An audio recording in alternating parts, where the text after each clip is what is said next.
Dear students, current affair से संबंधित जो 10 सुपर टॉपिक्स आ रहा है ये टेलीग्राम पर कल रात में ही आ गया था।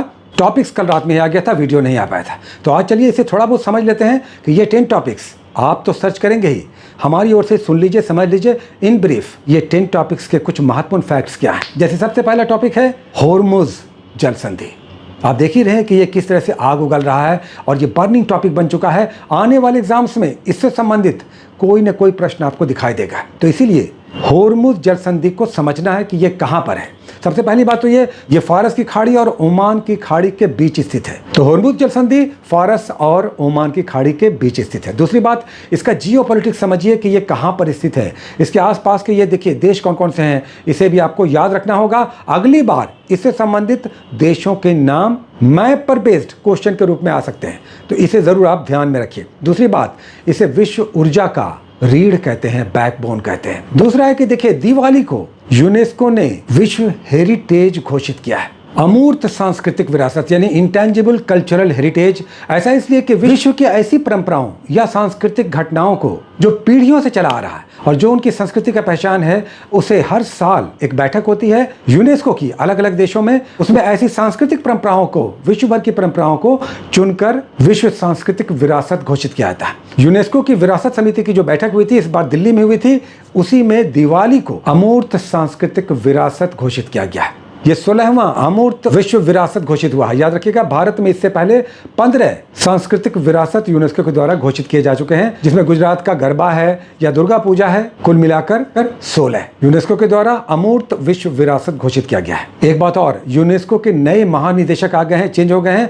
आंद्रे एजुले थे, कई एग्जाम में आ चुका है, लेकिन अब ये नए आ गए हैं, मिस्र के हैं। खालिद अल एनानी मिस्र के हैं, ये अब यूनेस्को के नए महानिदेशक हैं, डायरेक्टर जनरल हैं। वीबीजी रामजी अधिनियम क्या है? यहां पर गलती से लिखा हुआ है अधिवेशन, इसे अधिनियम पढ़िएगा, ये एक्ट है। वीबीजी रामजी एक्ट, ये दरअसल नरेगा या मनरेगा का नया रूप है। विकसित भारत गारंटी फॉर रोजगार एंड आजीविका मिशन ब्रैकेट में ग्रामीण, वीबीजी रामजी एक्ट।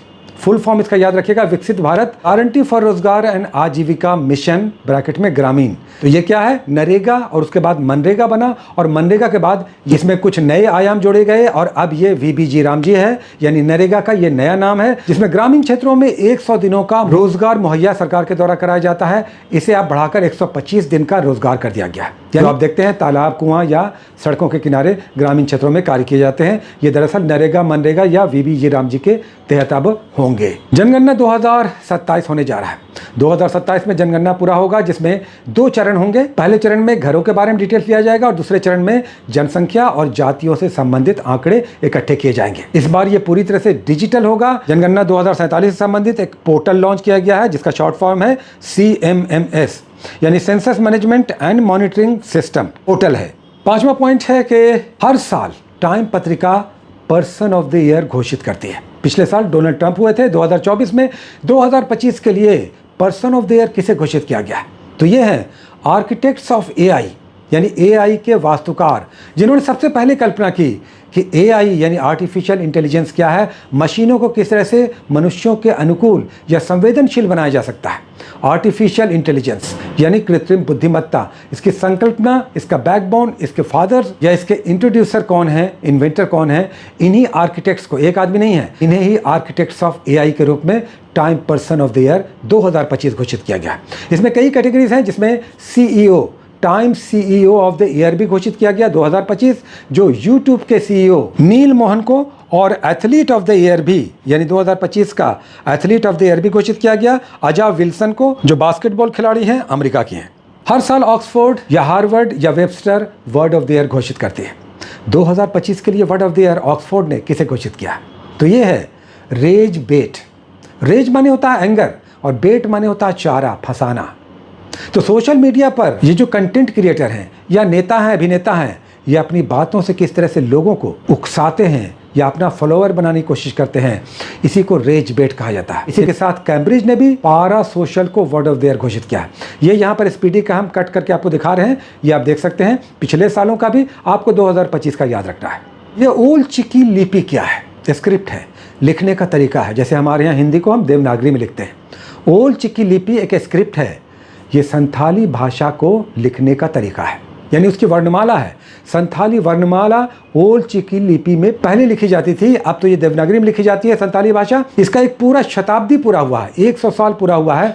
उसी पर भारतीय संविधान की नई प्रति निर्मित हुई है, ओल्ड चिकी लिपि में लिखी गई है। ये किम्बर्ले प्रोसेस क्या है? किम्बर्ले कहाँ है? दरअसल किम्बर्ले साउथ अफ्रीका में हीरे का माइनिंग क्षेत्र है और ये विश्व का विशाल गड्ढा है। किम्बर्ले में हीरे का माइनिंग करते हुए, हाथ से माइनिंग करते हुए विशाल गड्ढा निर्मित हुआ। यह भी विश्व भर में जीके के रूप में आता है।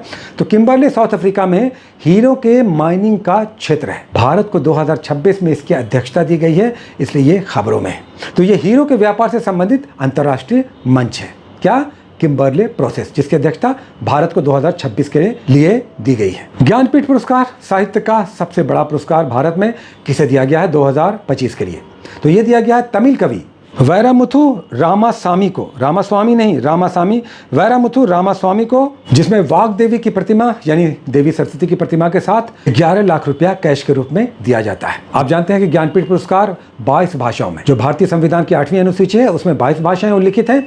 इन 22 भाषाओं में से किसी एक भाषा के लिए दिया जाता है। सबसे पहले 1965 में ज्ञानपीठ पुरस्कार मलयाली लेखक जी शंकर कुरुप को दिया गया था। यहाँ पर आप स्पीडी का कटिंग भी देख सकते हैं, पेज नंबर 43 पर इसके बारे में चर्चा आपको दिखाई देगी। और लास्ट में Oscar award, very very important, 2026 का ऑस्कर अवार्ड घोषित हो गया है। इसके सारे डिटेल्स को आपको जानना चाहिए। बेस्ट फिल्म, बेस्ट एक्टर और बेस्ट एक्ट्रेस हम यहाँ पर आपको बता रहे हैं। बेस्ट फिल्म का ऑस्कर अवार्ड दिया गया 2026 one battle after another, one battle after another. और बेस्ट एक्टर का अवार्ड माइकल जॉर्डन को दिया गया, उनकी फिल्म सिनर्स के लिए। फिल्म सिनर्स के लिए माइकल जॉर्डन को बेस्ट एक्टर और हैमनेट फिल्म के लिए जेसी बकले को बेस्ट एक्ट्रेस का अवार्ड दिया गया। ये 3 आपको वेरी वेरी इंपॉर्टेंट है, ये तो याद रखना ही चाहिए। अगर कहीं मिल जाए तो इसके और डिटेल्स आप ले सकते हैं, लेकिन ये 3 आपको जानना ही चाहिए। ये पेज नंबर 40 पर आप स्पीडी में, ब्लू कलर वाली स्पीडी में जाकर देख सकते हैं। ये था 10 सुपर करंट अफेयर्स। ये रेगुलर हम लेकर आ रहे हैं, कल ही हम लेकर नहीं आ पाए थे, इसीलिए हम कहते हैं कि टेलीग्राम पे रहिए। तो वहाँ पर भी रहिए और यहाँ पर यूट्यूब पे भी रहिए और इस सब को कंप्लीट करते हुए चलिए। और जो टॉपिक्स आ रहा है, 5वां टॉपिक्स आ चुका है, ये सब भी कंप्लीट कीजिए। बीपीएससी आपके लिए एकदम आसान हो जाएगा। बहुत सारी शुभकामनाएं। All the best, take care.